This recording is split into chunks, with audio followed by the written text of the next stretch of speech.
محترم ناظرین اور سامعین، السلام علیکم۔ تقی عابدی ٹورنٹو سے آپ کی خدمت میں 7واں لیکچر پیش کر رہا ہے۔ جیسا کہ آپ جانتے ہیں، ہمارا موضوع موجودہ دور میں مرثیے کی معنویت، اہمیت اور افادیت ہے۔ The subject we are discussing for some time about Marcia, the visionary significance of Marcia and its benefit in the modern era. کچھ الفاظ، کچھ چیزیں میں انگریزی میں پیش کر دیتا ہوں، لیکن خیال یہی ہے کہ چھوٹے چھوٹے مضامین انگریزی میں بھی پیش کروں تاکہ نسل جوان کو کچھ فائدہ ہو سکے۔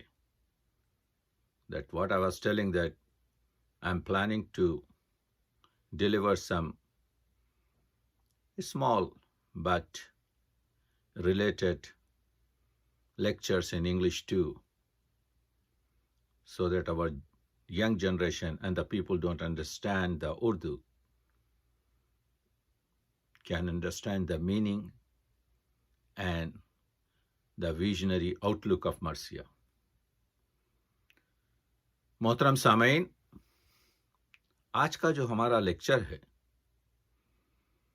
وہ عامی اور عالم، اسکالرس اور مرثیے کے پرستاروں سب کے لیے اس لیے اہمیت کا حامل ہے کہ اردو شاعری کی آبرو میں جو حیثیت مرثیے کی ہے، یعنی اردو شاعری کی آنکھ میں مرثیہ سرما کی طرح خوبصورتی اور پاکیزگی دیتا ہے، اور یہ مرثیہ جو بلا تفریق مذہب و ملت مرثیہ نگاروں نے رقم کیا ہے، وہ صنف ہے جس کا میں نے ذکر کیا ہے کہ اردو کی تمام اصناف جو عربی اور فارسی سے میں موجود ہیں ان سے سبقت لے چکا ہے۔ مرثیہ ادب عالیہ کا جز ہے۔ مرثیہ وہ چیز ہے بقول ابوالکلام آزاد جو دنیا ادب کو اردو ادب کی جانب سے پیش کیا جا سکتا ہے۔ لیکن مسئلہ یہ ہے کہ تحقیق اور تجسس اور صحیح متن کی تصدیق جو ایک مشکل کام ہے، لوگ اس طرف توجہ نہیں کر رہے۔ جیسا کہ میں نے اشارہ کیا، عتیق احمد صدیقی کا وہ مضمون جو بعض مقامات پر لکھا تو گیا لیکن کسی نے اس کی تصدیق نہیں کی، یعنی اردو مرثیے کا تہذیبی مطالعہ جو 1961 میں نگار میں شائع ہوا تھا، اس میں یہ کلیم کرنا کہ میر انیس سے جب بعض علماء نے تاریخی حقائق سے روگردانی کا ذکر کیا تو انہوں نے جواب دیا کہ تاریخی واقعات کو تاریخی طور پر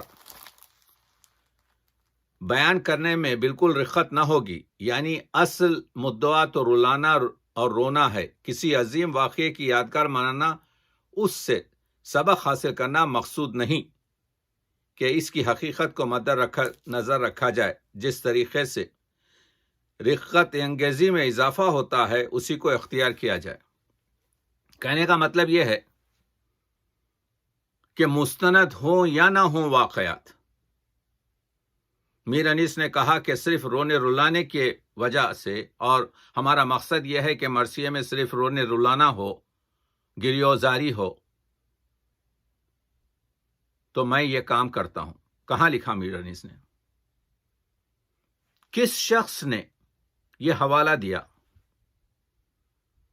نظم میں، نثر میں میر انیس کی تقریباً 300 کے قریب کتابیں ہیں۔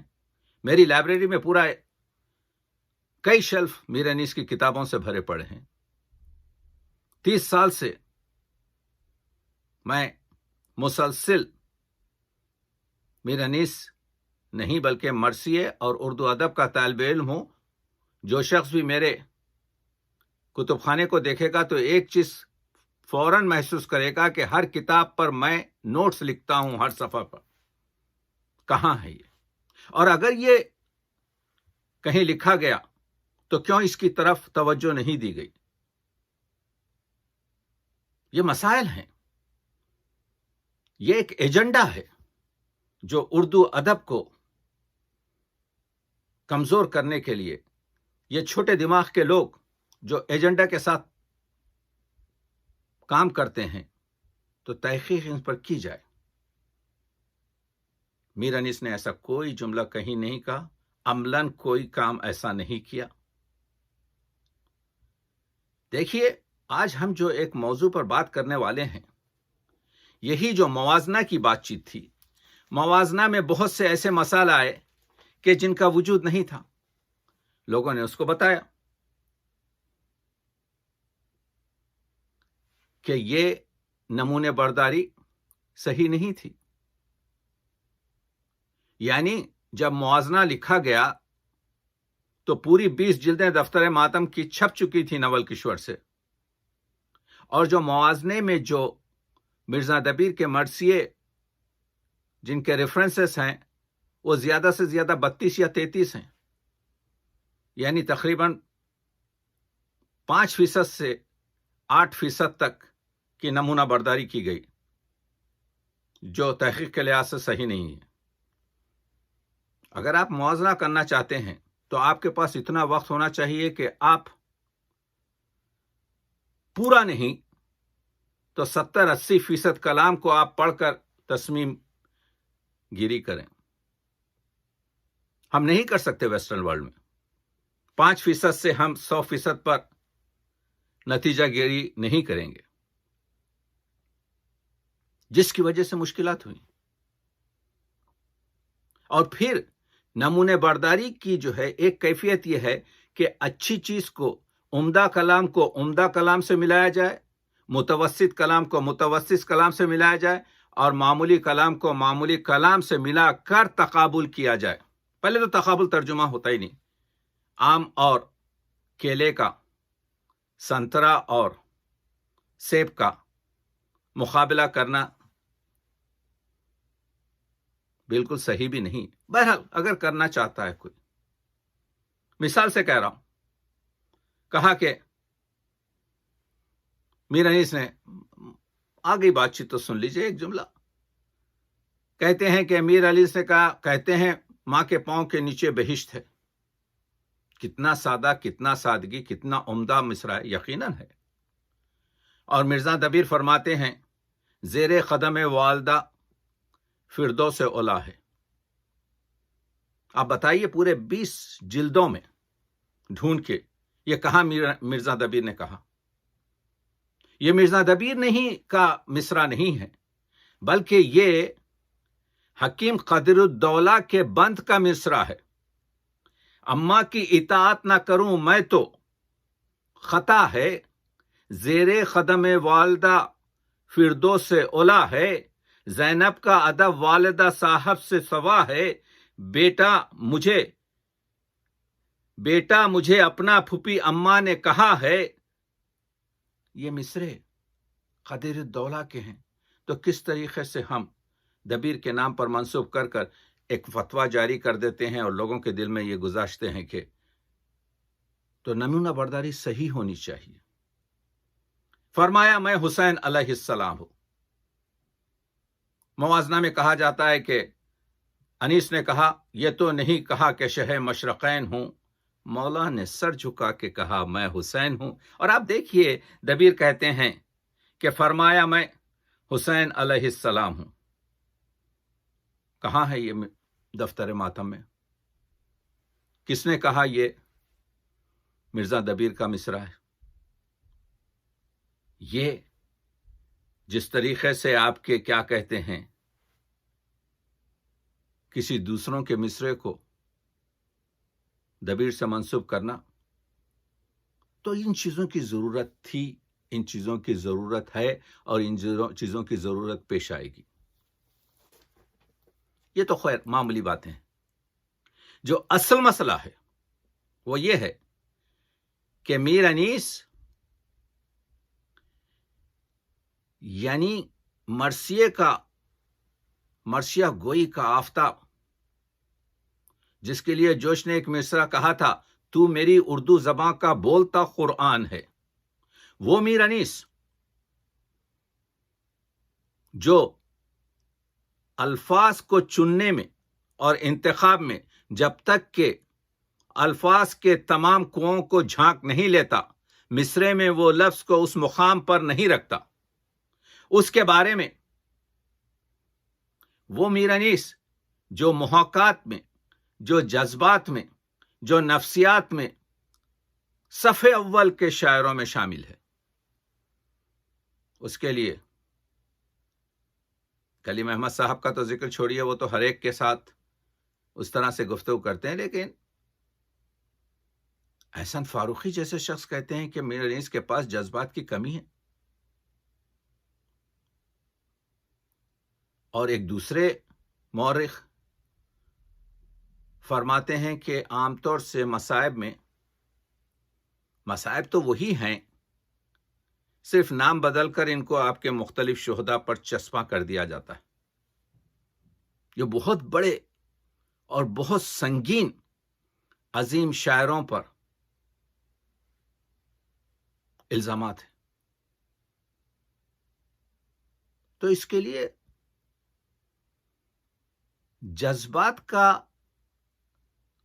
جذباتیات سے جواب نہیں دیا جاتا.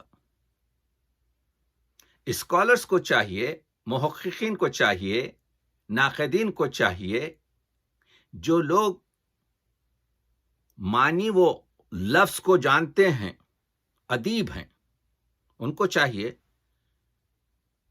کہ اپنے معروضے پیش کریں تاکہ آنے والے دور میں صحت کے ساتھ گفتگو ہو سکے. میر انیس لفظ اور معانی کا شہنشاہ ہے. ان کو الفاظ پر وہ حکومت حاصل ہے جو خالق کو مخلوق پر جس سے جو چاہتے ہیں وہ کام لیتے ہیں. مصروں میں ایسی طریقے سے الفاظ کو جما دیتے ہیں کہ چھوٹے چھوٹے معمولی لفظوں کے کاندھوں پر آسمانوں کا بال لگا دیتے ہیں. وہ میر انیس. 2 منٹ آپ کو بات کرنا چاہتا ہوں یہ جو لفظ و معنی کا، جیسے عربی اور فارسی اور اردو زبان میں بھی کہ لفظ اہم ہے یا معنی اہم ہے. یہ جو 2 اسکول آف تھاٹس ہیں، ابن رشیق کے اور ابن خلدون کے، جو 8ویں صدی کا فلسفی بھی تھا، ادیب بھی تھا. تو ابن خلدون نے کہا تھا کہ آپ الفاظ کو پیالہ سمجھیں اور شعری خیال کو آپ پانی سمجھیں، کیونکہ معنی کی کوئی زیادہ اہمیت نہیں، معنی ہر دماغ میں اسی طرح سے رہتے ہیں.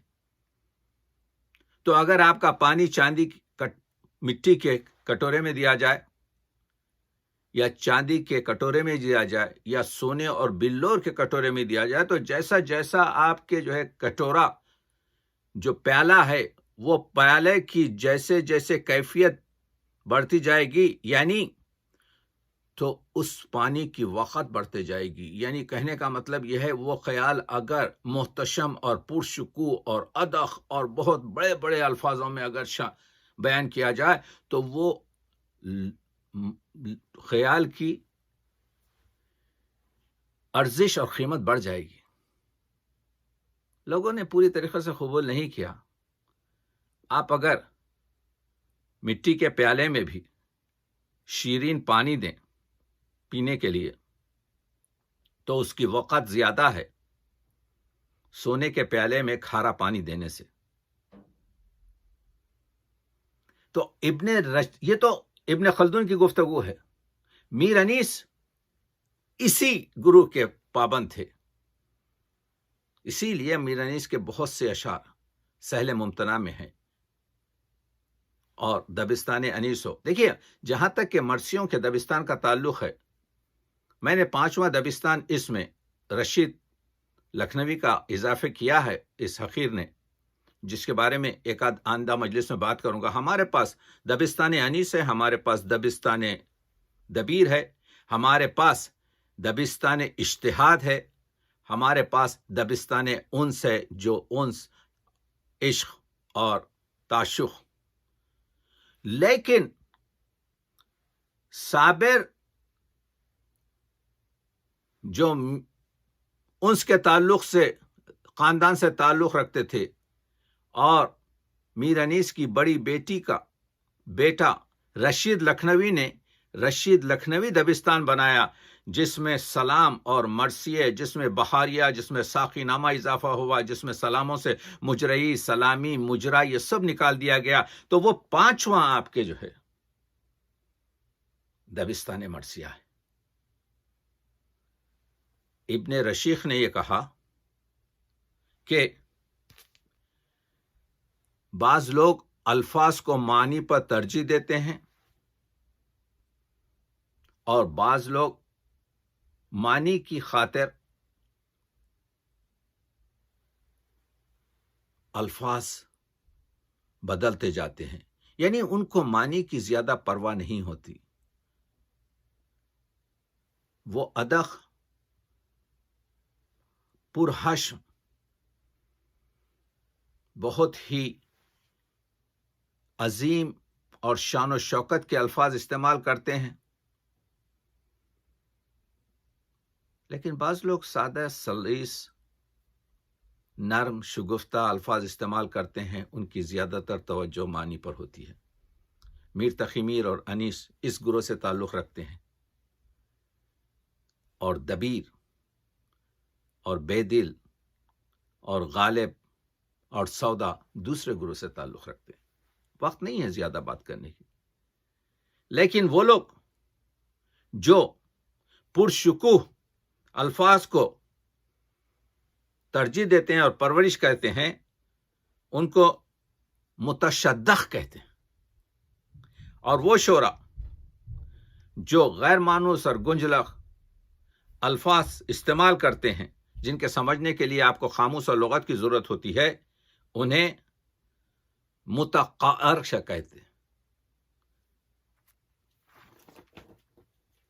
اسی وجہ سے مرثیے کے دبستانوں میں بھی فرق ہے. دبیریت کو اسی وجہ سے سمجھنے میں مشکل ہو رہی ہے. ہم کو دبیر کی ضرورت اس وجہ سے ہے کہ انیس کے پاس دبیر نہیں ہے. مگر دوستو، دبیر کے پاس انیس ہے. آئندہ کی مجالس میں، آئندہ کی جو ہماری یہ محافل ہیں، یہ جو لیکچر ہیں، اس میں بتاؤں گا. تو دبیر کے پاس تو انیس ہیں، وہ دبیریت ہے، لیکن انیس کے پاس دبیر نہیں ہے. آج میرا جو مدعا ہے، بیشتر جو میں گفتگو کر رہا ہوں، وہ جذبات نگاری پر ہے. اور وہ جذبات نگاری اس وجہ سے کہ یہ کہا گیا کہ ان کے پاس جذبات نگاری کم ہے. میں یہ بتانے کی کوشش کر رہا ہوں کہ اردو ادب میں ان سے زیادہ جذبات نگاری کسی کی نہیں ہے. تو آئیے مثالوں کے ذریعے سے ہم آپ کے ان کے کلام کے ذریعے سے گفتگو کرنے کے ساتھ، تاکہ اردو کی عدالت میں یہ مقدمہ پیش ہو کہ جذبات نگاری میں انیس سے بڑھ کر کوئی، محققات میں کوئی انیس سے بڑھ کر شاعر ہماری نظر میں نہیں ہے. تو جذبہ ہے کیا؟ عربی لفظ ہے جس کے معنی ہیں جوش، ولولہ، رغبت، شوق، لو، تماؤل اور تصوفی معنی میں یہ چیز، یہ جذب خاص بندوں کو عطا ہوتی ہے جو خدا کی خاص عنایات ہیں۔ معنی جذبے کے پوری طریقے سے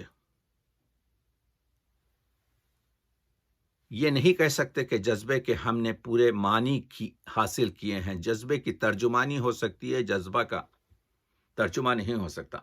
پیشنس،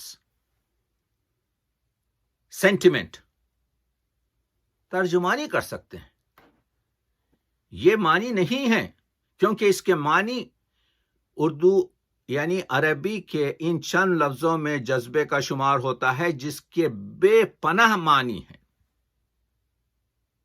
تو آپ دیکھ رہے ہیں کہ اس کی وجہ سے، کیونکہ اس میں ایک داخلیت ہے اور ایک خارجیت ہے۔ جذبہ سبجیکٹیو بھی ہے، جس کو ہم داخلیت کہتے ہیں ہر ایک شخص نے، اور ایک آبجیکٹیویٹی ہے جو خارجیت ہے۔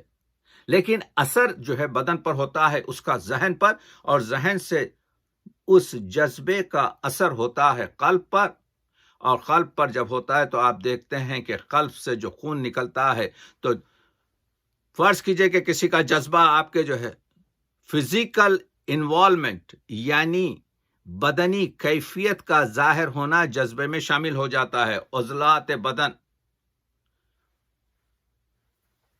رنگ، چہرے کا تغیر، ہاتھوں کی جنبش، یہ سب جذبے کے اثر میں آتی ہے۔ مگر ایک چیز کا خیال رکھیں، میں تمہید باندھ رہا ہوں کہ جذبے اور نفسیات میں بہت فرق ہے۔ الگ الگ چیزیں ہیں، لیکن دونوں کا چولی دامن کا ساتھ ہے۔ وہ شاعر جذبات نگاری پوری طریقے سے نہیں کر سکتا جو نفسیات کے علم سے واقف نہ ہو۔ اور میر انیس کو میں اس وجہ سے لا رہا ہوں، مرزا دبیر کو بھی پیش کروں گا، کیونکہ بہرحال جیسا رشید صدیقی نے کہا اردو مرثیہ کے معنی آپ کے انیس و دبیر ہیں،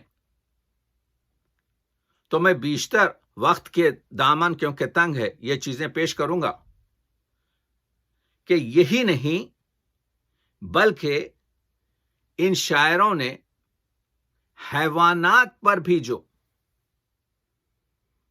جذبات طاری ہوئے ہیں مرثیوں میں اس کا بھی ذکر کیا۔ یعنی مثال سے پیش کر رہا ہوں، میر انیس کا جو مرثیہ ہے جب خطا کی مسافت شب آفتاب نے، اس میں میر انیس نے 20 جانوروں کا ذکر کیا ہے، اور بعض جانوروں کے جو جذبے تھے اس کو بھی بتایا ہے۔ جیسے حضرت عباس جب نہر فرات پر پہنچتے ہیں تو گھوڑا جو 3 دن کا بھوکا پیاسا ہے، وہ جب پانی کو دیکھتا ہے بیتاب ہو جاتا ہے۔ جب گھوڑا بیتاب ہوتا ہے تو وہ ہنہنانے لگتا ہے اور اپنے جوڑ بند کو سمیٹتا ہے، اور اس کے اس عمل سے اس کی کھال کو جنبش ہوتی ہے اور ایسا لگتا ہے کہ گھوڑا تھر تھر آ رہا ہے۔ میر انیس نے مرثیے میں رکھ دیا۔ 2 دن سے بے زباں پہ جو تھا آب و دانہ بند، دریا کو ہنہنا کے لگا دیکھنے سمند، تڑپاتا تھا جگر کو جو شور آبشار کا، گردن پھرا کے دیکھتا تھا منہ سوار کا۔ دیکھ رہے ہیں آپ، حیوان کی فطرت اور اس کے جذبے کو بیان کیا جا رہا ہے۔ آپ دیکھ رہے ہیں جذبہ یہی ہے۔ جذبے کے لیے جو الفاظ استعمال کیے جاتے ہیں وہ معنی صورتیہ بھی رکھتے ہیں، معنی فکریہ بھی رکھتے ہیں، مگر اغلب معنی شاعرانہ رکھتے ہیں۔ یہ جو قدیم ہندوستان کا جو فلاسفر ناٹیا شاستر کا مصنف بھارت منی گزرا ہے، اس نے جذبوں کو 8 قسموں میں تقسیم کیا ہے۔ سنسکرت میں جذبے کو رس کہتے ہیں، اور جس میں محبت، نفرت، شجاعت، غصہ، مزاح، دہشت، غیرت، مزاح، حیرت. دیکھیے ہمارے پاس 7 رنگ ہیں دنیا میں، لیکن اگر کسی سے پوچھا جائے کہ کتنے رنگ ہیں تو کہیں گے رنگوں کی جو ہے کمی نہیں ہے. تو 7 تو اصل رنگ ہیں، لیکن ایک رنگ کو جب دوسرے رنگ میں ملایا جاتا ہے تو ایک تیسرا رنگ بنتا ہے. اگر 1% ایک رنگ میں 99%، 99% دوسرا ملایا جائے تو ایک رنگ بنتا ہے. اگر آپ 2% ملائیں تو تیسرا رنگ بنتا ہے. تو لاکھوں سے رنگ جو دنیا میں موجود ہیں ان کی موجودگی اسی 7 رنگ کی آمیزش سے ہے. 3 رنگوں کو ملائیں تو ایک رنگ بنے گا، 5 رنگوں کو ملائیں تو ایک اور رنگ بنے گا. فیصد اگر ان کا بڑھتا یا گھٹتا رہے تو رنگوں کے رنگ تبدیل ہوتے جائیں گے. اسی طریقے سے یہ جو 8 رس اور 8 جذبات ہیں، جذبہ شہادت، شہادت میں شجاعت بھی شامل ہے. شہادت میں جذبہ محبت بھی شامل ہے. شہادت میں جذبہ جانثاری بھی شامل ہے. تو آئیے دیکھتے ہیں ہمارے پاس جو جذبہ محبت ہے، یعنی جذبہ عشق الہی ہے، اس کی جو منازل ہیں اس پر تصوف میں بہت کچھ کام ہوا ہے. اور جو بیشتر ہماری فارسی شاعری اور ہمارے جو صوفیہ اولیاؤں کی شاعری ہے اس میں عشق حقیقی پر بہت کچھ کام ہوا ہے. مرثیہ، جیسا میں نے کہا، نعت کا تو خزینہ اور خزانہ ہے، لیکن عرفان کا سب سے بڑا منبع ہے. قاتل جو چھری خشک لبوں پر میرے پھیرے، خالص رہے نیت کوئی تدبیر نہ گھیرے. کٹنے میں رگوں کے یہ سخن لب پہ ہو میرے، قربان حسین ابن علی نام پہ تیرے. بہنوں کی ہو فکر اور نہ بچوں کی خبر ہو، اس صبر سے دوں سر کے مہم عشق کی سر ہو. حسین امتحان عشق الہی میں اس صبر سے دوں سر کے مہم عشق کی سر ہو. یہ ہے جذبہ. شاعر نے کس طریقے سے اسے کہا، دیکھ رہے ہیں آپ؟ ہر زخم پہ ہے شکر، ہر ایک تیر پہ تکبیر. فرماتے تھے میں راضی ہوں اے مالک تقدیر. امت بھی بخشی جائے، پسر بھی سعید ہو، مقبول ہو اگر یہ ذبیحہ تو عید ہو. میں کچھ اشعار عشق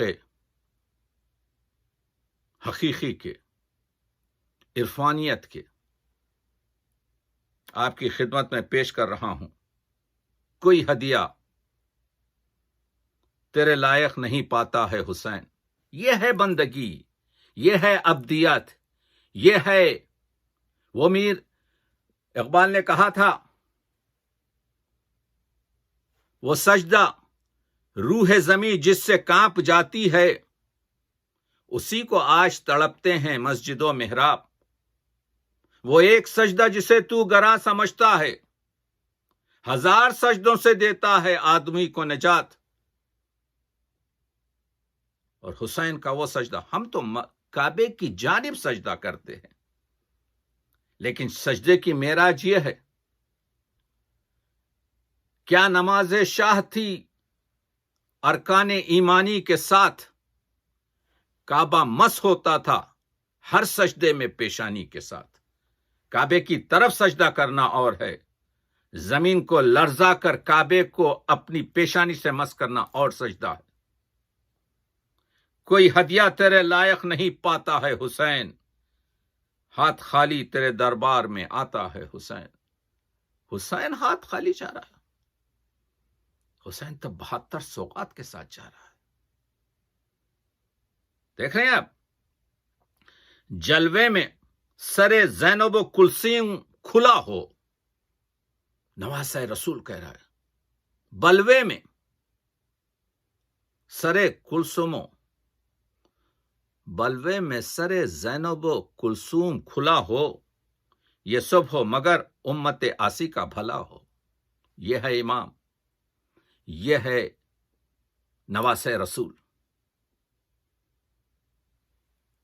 آپ دیکھ رہے ہیں، تو کہنے کا مطلب یہ ہے کہ یہ جو اعتراض کیا گیا کہ بھائی یہ چسپ دے دیتے ہیں، اپنے وہی مضامین کو نام بدلے جاتے ہیں، تو میں نے سوچا کہ آئیے اس کا جواب دیتے ہیں میر انیسی سے، کیونکہ میر انیس کو اگر ہم بتا دیں تو دوسرے دبستان انیس اور دوسرے شاعروں نے جو کام کیا ہے وہ خود بخود حل ہوتے چلے جائیں گے۔ دیکھیے، میں نے اب آپ کی خدمت میں 3 میاں بیوی زن و شوہر کے جوڑے پیش کر رہا ہوں جن کی عمروں میں فرق ہے۔ ایک ہیں قاسم اور ان کی ایک رات کی دلہن کبرا،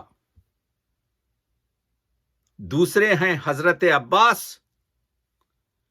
اور ان کی زوجائے عباس، یہ چند سال شادی شدہ ہیں، ان کے چھوٹے چھوٹے بچے، اور تیسرے ہیں حسین ابن علی اور ان کی زوجہ محترمہ شہر بانو۔ تینوں کے منصب الگ، تینوں کی عمریں الگ۔ اب میر انیس کا کمال یہ ہے کہ جذبات نگاری جو ان کی کرتے ہیں، حفظ مراتب دیکھیے۔ مرثیے کا کمال ہے، آپ نے مرثیے کو پوری طریقے سے مرثیے کے الفاظ پر رک کر غور کر نہیں دیکھا۔ جوش نے ہمیں ایک سبق دیا تھا، لیلائے سخن کو آنکھ بھر کر دیکھو، ہر مصرع جو شاعر کہتا ہے اس پر رکو، اس کے ہر لفظ کو سوچو، لیلائے سخن کو آنکھ بھر کر دیکھو، خاموش و لغات سے نکل کر، خاموش ڈکشنریوں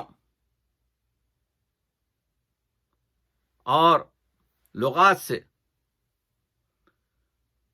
لہلائے سخن کو آنکھ بھر کر دیکھو، خاموش و لغات سے گزر کر دیکھو۔ الفاظ کے سر پر نہیں اڑتے مانا، الفاظ کے سینے میں اتر کر دیکھو۔ تو ایک رات کا دولہا، ایک رات کی بیاہ دلہن، ان لوگوں میں جو شرمندگی ہے، وہ حیا ہے، وہ جو محبت ہے۔ اگر مقام زن دیکھنا ہے، اگر صنف نازک کا احترام دیکھنا ہے، اگر دنیا کو یہ بتانا ہے کہ ہمارے پاس وہی طبقہ جو زندہ اپنی لڑکیوں کو گاڑ دیتا تھا، تو آنا پڑے گا، جب بسائی کرنا پڑے گا پیغمبر اکرم کے خاندان پر۔ پیغمبر اکرم جیسی شخصیت اپنی بیٹی فاطمہ کی کس طریقے سے عزت کرتے ہیں، اپنی زوجہ حضرت خدیجۃ الکبریٰ کو کس طریقے سے، کہ جب حضرت ابو طالب اور حضرت خدیجہ کا انتقال ہوتا ہے تو عام الحزن، اس سال کو، پورے سال کو آپ کے حضرت پیغمبر اکرم خاتم النبیین اس کو سال غم قرار دیتے۔ تو ماں سے قریب تو کوئی شخصیت نہیں ہوتی۔ تو قاسم مرنے کے لیے جا رہے ہیں، ایک شب کی دلہن کے لیے وصیت کر رہے ہیں، جو بات مناسب ہو وہ سمجھائیے ان کو، لاش آئے جو میری تو نہ دکھلائیے ان کو۔ جذبہ محبت،